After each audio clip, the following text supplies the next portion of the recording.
पर हम सभी अमन चिल्ड्रंस अकेडमी में एकत्रित हुए हैं। मैं धन्यवाद देती हूँ अमृत ट्रस्ट के जो सदस्य फाउंडर हैं आदरणीय अनिता जी और डॉक्टर साहब। निरंतर वो इस ट्रस्ट के माध्यम से सेवा कार्य कर रहे हैं और विशेष धन्यवाद आपकी प्रधानाचार्य महोदय को। मैं देश के यशस्वी प्रधानमंत्री आदरणीय मोदी जी को दिल की गहराइयों से धन्यवाद देती हूँ, क्योंकि इतिहास की बहुत सारी चीजें जो हम हिंदुस्तानी भूल से जा रहे थे उनको वो याद दिला रहे हैं और उनकी वर्षगांठ के माध्यम से या किसी भी इस रूप में उनको हम सेलिब्रेट का रूप दे रहे हैं। आज यही सेलिब्रेशन पूरे देश में किया जा रहा है। आदरणीय प्रधानमंत्री जी स्वयं एक कार्यक्रम में शामिल होंगे और हमें भी सौभाग्य मिला अनिता दीदी के और अमृत ट्रस्ट के माध्यम से अमन चिल्ड्रंस अकेडमी में आने का। सभी बच्चों से मैं ये कहना चाहूंगी कि बहुत बार मन में भाव आता है कि अगर हम फौजी होते तो ये कर देते, हम देश की रक्षा के लिए ये करते। जरूरी नहीं है कि सब फौजी बने, चाहे वो आजादी की देश की बात हो चाहे आज की बात हो, हम अपने देश के लिए बहुत कुछ कर सकते हैं। आप स्वयं देखिए कि वंदे मातरम की रचना करके उस समय 1875 में सोचिए कितना बड़ा उन्होंने ये कार्य करा था कि हर हिंदुस्तानी के अंदर जो है एक जोश भर दिया था देश प्रेम के लिए। और 1875 से लेके आज तक ये गीत जब भी गाया जाता है तो वो हमारे अंदर का संचार पड़ जाता है। चाहे हम वंदे मातरम गाएं और चाहे जनगण मन गाएं, देश के लिए एकदम भावनाएं जागृत होने लगती हैं और अपने देश के लिए जरूर कुछ ना कुछ करना चाहिए।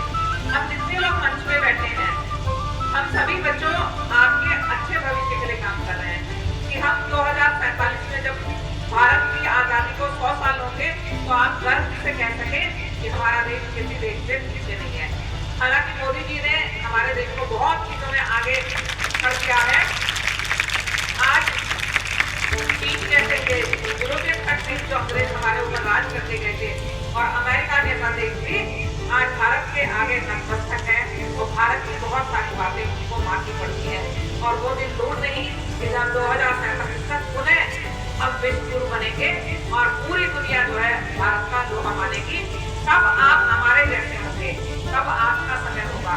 तो सभी बच्चों से मैं ये कहना चाहूंगी, किसी भी माध्यम से, चाहे आप पढ़ रहे हैं, चाहे आप टीचिंग हैंड में हैं, चाहे आप फौज में हैं, चाहे आप बैंक में नौकरी कर रहे हैं, चाहे आप डॉक्टर हैं, चाहे आप इंजीनियर हैं, कोई काम छोटा नहीं होता।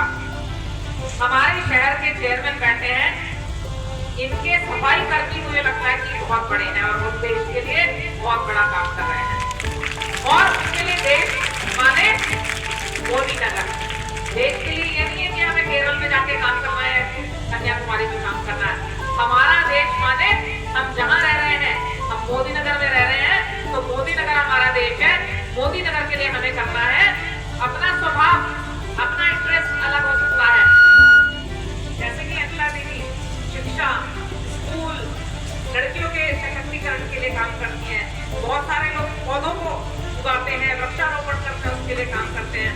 बहुत सारे लोग सफाई अभियान चलाते हैं, बहुत सारे लोग गौशाला में मदद करते हैं, बहुत सारे लोग वृद्धों की मदद करते हैं। ये सारे काम जो है पुण्य के हैं और देश सेवा के काम है। सभी बच्चों से मैं ये कहूंगी कि आज समय है, आप सोचिए कि आपको भविष्य में क्या काम लेके चलना है जो देश के लिए, क्योंकि आप हमारा भविष्य हैं। हम आपसे ही उम्मीद रखे हुए हैं और पुनः मैं आप सभी को बहुत बहुत धन्यवाद देती हूँ कि आप सबने मुझे भी मौका दिया विराजमान के